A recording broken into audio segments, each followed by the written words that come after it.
Just like to congratulate Iowa. I thought they played very well. Every time we tried to put a little pressure, they just responded with great runs. Obviously, the first half, it was 18-18, I believe, and they hit us with a burst there. We got in foul trouble, had to go to our bench a little bit, and that's where Jared, I thought, really got going there at the end of the first half.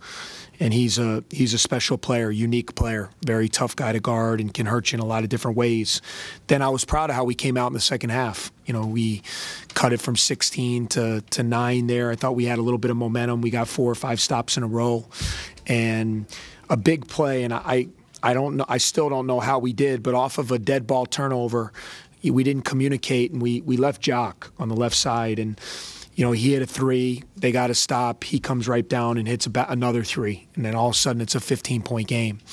I think Jared made a really tough shot off the glass, which that's what great players do. But those 2 threes by Jock, I thought those back-to-back threes was the separation they needed. And, you know, we could never put any more game pressure on them. But heck of a team. You know, Franny's doing a great job with them, very well coached. You can tell they have all juniors and seniors out there. You know, they play well off of each other. They've grown up together. And I've said it a lot, that's kind of what we're striving for with our program. We have a lot of freshmen and sophomores out there that have to learn. They got to figure it out, and you learn from playing against teams like this. And hopefully by the time we get to have all juniors and seniors, you know, we can have a team, you know, like they do. You know, they're a very good basketball team, and certainly going to make major noise the rest of the season. So I'm open for questions. Chris, in the first half, Jock was 1 of 3, I believe, and you guys seemed to do a pretty good job of defending him. What did you do in the first half that you weren't able to do there early in the second half? Well, you know, I think we just had those 2 key, those back-to-back threes he hit. One was off a dead ball turnover, and I have to look. I don't know if our guys just were talking about the turnover or not getting back, and that's, you know, with a really good shooter, it only takes 1 shot. And that was the one, you know, he saw that go in, and then all of a sudden his eyes lit up because that's the kind of shooter and scorer he is. And then he hit another one, and then he made a couple really good drives. So, you know, our game plan coming into the game was really to pay. I mean, Utah and Jock were the 2 guys we wanted to be with at all times. And at times we did that well. I thought we did that pretty well with Peter in the first half. Not so good with Jared. We lost him a bunch. And then in the second half, we lost Jock. And if you're going to be competitive with a really good team, you can't let 2 of the top 5 scorers in the league combine for 50 points on you. It's gonna make it a really tough challenge, especially on the road. You guys switched to more of a man defense sort of late in the first half? It was, yeah, we were trying to match up more because I thought their motion was, we weren't talking as well, and we were losing guys. So we were in more of a switching man just to try to be accountable for guys a little bit better. I thought it worked to a certain extent, and then, you know, they in the second half, their ability to get to the foul line too. You know, they drove the ball strong. You know, 36 free throws to 14. You know, that's a big disparity, and they're a veteran team. They're smart, and they knew how to get themselves to the line. What was so difficult about their sort of 1-2-2 3/4 court press? Well, their length. You know, it's hard to assimilate that in practice. You know, they have great size and length, and you know, I thought, you know, we had some turnovers against it, and then the times we did beat it, I thought we had some real clean looks. You know, and we got it, and we swing the ball up the sideline, and we had that stretch where we got cold there. We made some shots early, and then we had that stretch where we weren't able to make the open shots. And it's just the thing about, they play it well, they're disciplined, but also their length, their size and their length. I mean, with Jock and Utah and Woodbury and Ewell, you know, those are big, long guys, and they cover up a lot of ground. And, you know, you practice against it, and then you get out there, and those guys are a lot bigger than what you practice against. Is there one thing that stands out the most about this Iowa team to you? Their experience and their confidence. You know, I just think competing against these guys, I mean, this is my 3rd year now, so I've had a chance to compete against them when they were young. And they looked like our guys. They looked like McIntosh and Pardon and Falzone and those guys, and they were figuring out. You could tell they had talent. But now what you see is all juniors and seniors that believe they're good. They have a swagger to them that the good team, not in a bad way, They take the floor knowing that they're a real good team. They've all played with each other for the last 3 years, so they know each other's games inside and out. They're well-versed, they're well-disciplined, well-coached. And again, they believe they're real good, and then they go out there and back it up. Is that good for your team, just getting an opportunity to see guys that started as sophomores? Yeah, I mean, I've said it all along. This is one of the programs that I've kind of used. I've known Franny since I was a ball boy when he was a player at the University of Pennsylvania.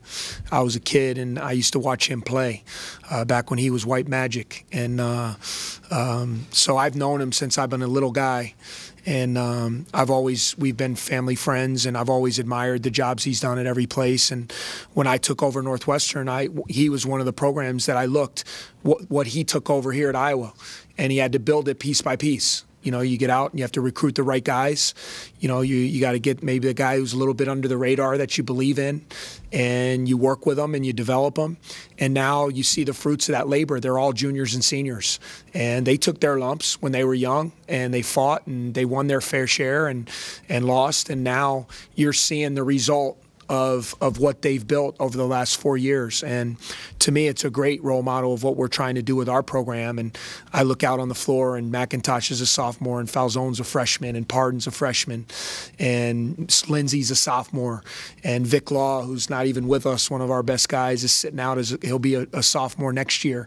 So I mean, that's our core going forward, and hopefully we can learn from how these guys play. And the thing is, though, it doesn't just happen. You have to work. You got to get to work, and you got to get better, and you got to get stronger, and you got to develop your game, and that's what their players have done.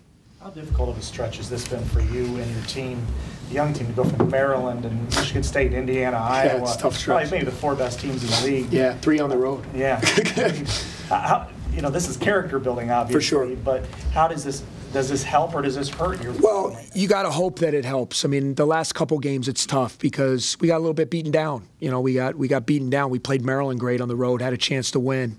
Tie game in the last possession, goes to overtime. They make the plays to beat us. These last 3, we've been manhandled a little bit by better, more experienced, good teams. And, what I can't allow this, and this is on me, I can't allow this to beat us down where it seeps into the rest of our schedule. And I said this going into this stretch, we got to try to do our best to see if we can steal a game. We weren't able to do that, but now we can't let the fact that, we got beat pretty badly, knock us back now as we head into our next stretch of games. We got 8 games left to play. It's not like there's 2 games left or 3 games left. And, I still think we got a lot of good basketball left in us. And hopefully we can learn from these games and not let it strip us of our confidence going forward. Lindsey didn't play last game. He comes in, has 15 points, also got teed up. What do you think of the way he responded mentally? I thought he played a lot better. I thought he had more. I thought he played with the energy that I'd like to see out of him. I thought he had good. His body language is good. I thought he played hard, and we so desperately could use his scoring. So for him to get us 15 points and to make shots and, to play athletic, you got to steal, got out on the break. I didn't like what he did with the official. That's why I took him out there for a little. There's no place for that. He should never mouth to an official. But overall, I was really proud of how he played. I thought it was much better than he's been playing the last couple of weeks.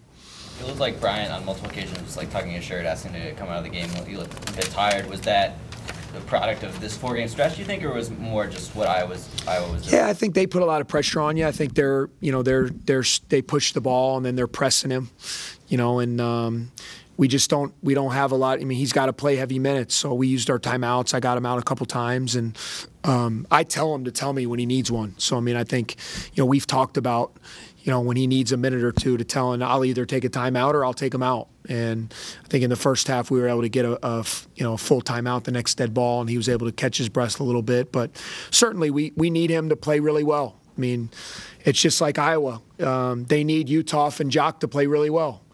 For us, we need Demps and McIntosh to play really well. And so I thought Iowa did a good job on Bryant. They made him pass the ball. He wasn't able to get free for shots. Their length, I think, closed out to him really well. And if we're going to be the team we need to be with this group, we need to get him back playing at a really high level, and I'm confident we can do that.